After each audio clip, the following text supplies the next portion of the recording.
question ever. Awesome, guys. We have a real treat here today. We have Brittany Arneson. She has been gracious enough to join us for a quick interview at the Coeur d'Alene Resort for the Self Storage Income Conference. So we're really excited to talk to her today. I just told her off camera that we have like a million things we could talk about. She's done a million things, she's doing a million things.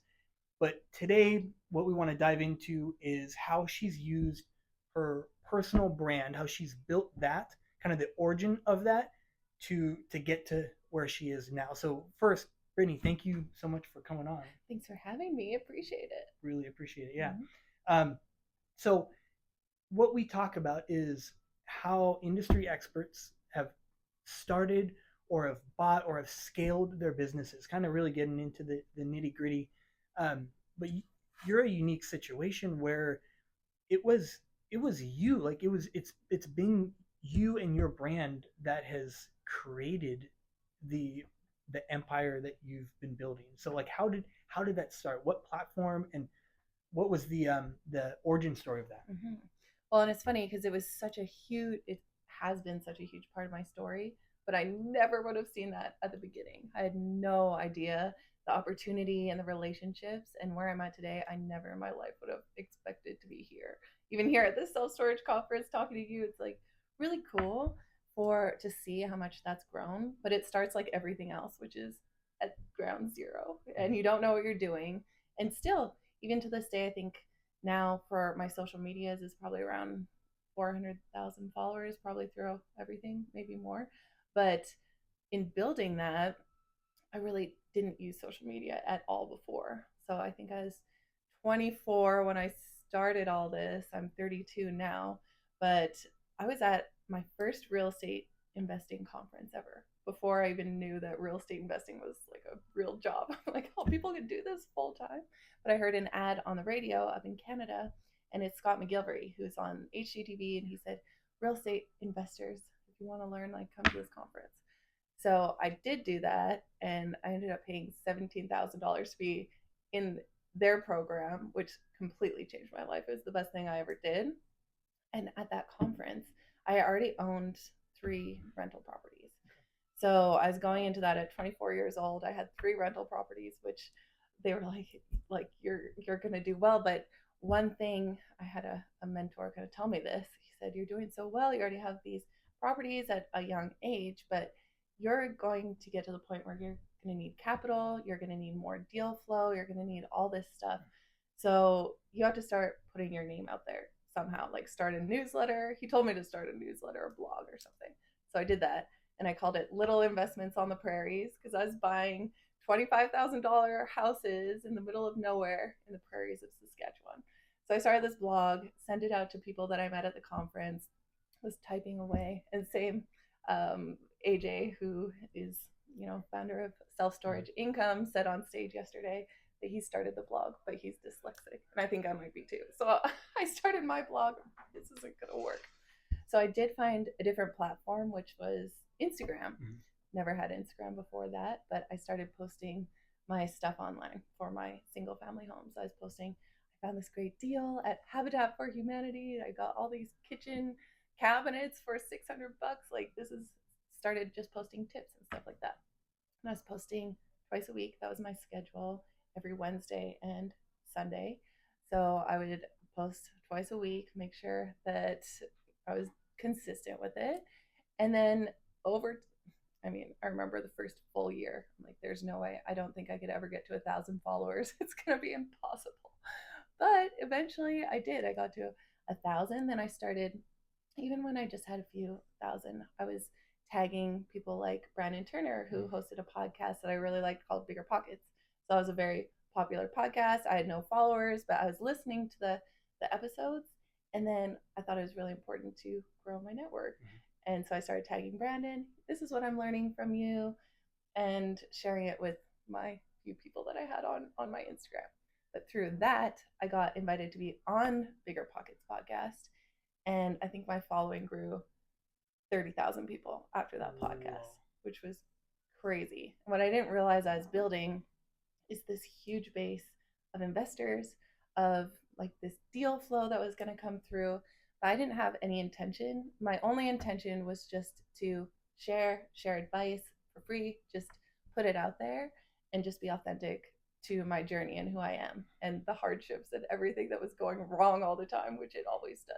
So I think being very authentic, I built this really loyal following. And then eventually, the first time I ever raised capital through social media, it was a $1.1 million raise, and I raised it overnight with one email blast. Wow.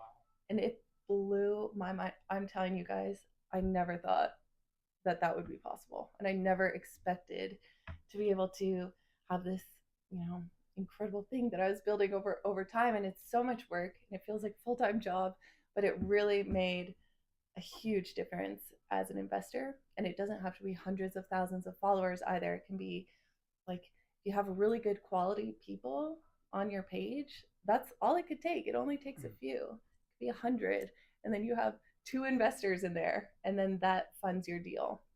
Or someone's thinking of you as a self-storage person, and then they drive past and see a storage facility for sale, then they send it to you. Like that's what you want to be, top of mind for people. Oh my gosh, you hit every point. I was going to ask you what that pivot point was for you, but it seems like it was bigger pockets. Yeah. Yeah, for sure. Okay. Bigger pockets. Do you remember how many followers you had before bigger pockets? So I think I was around 20 or 30,000. So I still had A substantial following. Yeah. I still had a good amount. And how I started to grow on that was, and back in the day, Instagram, I think it's very competitive now because I have a really hard time growing myself now because it's easier. They make it easier to edit videos in the app and like all this stuff. So it makes it really accessible and more people are posting, even though it is a very small percentage of the users who are actually like creators. They say it's like 1% or something. So there's still lots of opportunity in it. But I started getting picked up for my DIY renovations. So I'm out there like tool belt, hammer in hand, like renovating all this stuff by myself. So I had a few videos that started to pick up and a few pages would repost it. Like I know there is like tradeswomen of Instagram. They reposted one of my videos and I got a few thousand followers that way. And it started to grow. But then after that, bigger pockets, that was a really good base of followers because it's all my people who it's investors. And that's, you do want your quality of people because I know people who have millions of followers who tried to raise money for real estate deals and they couldn't raise anything. So, and then there could be someone who has 10,000 or 1,000 that could raise way more money or find what they're looking for because they have that quality of audience.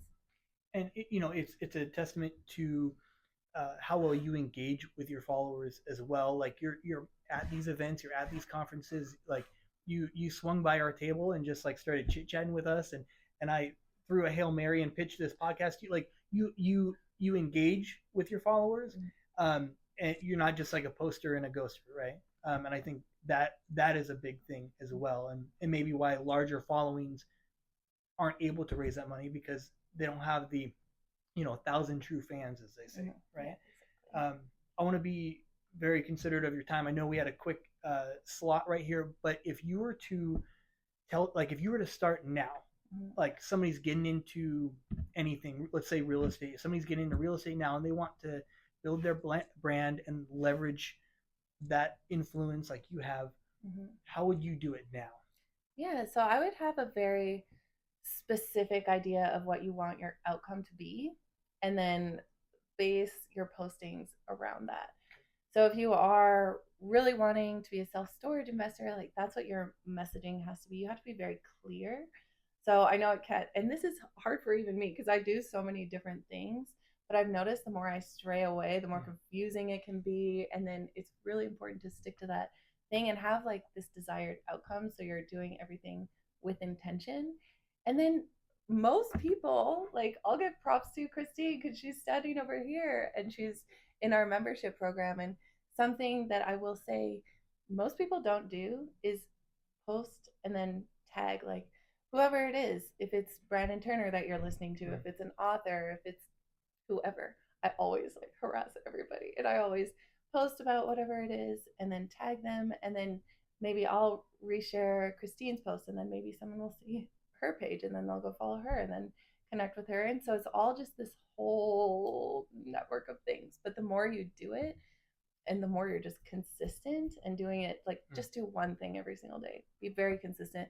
If it's Instagram stories or if it's Twitter or whatever platform that you feel lends to what you want to do, and then you could expand to the rest of them.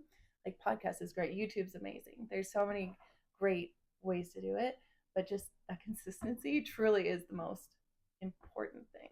And then yeah, you'll be amazed, truly blown away in the future. And it could take 8 years before anything actually comes out of it, but then that could change your whole life.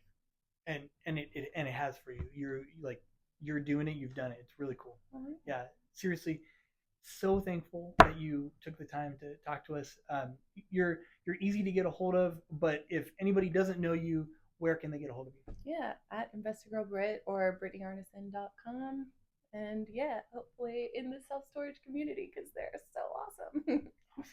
Well, thank you. Thank Appreciate you so it. much. That was great. Yeah. Woo-hoo. Yay. Thank you.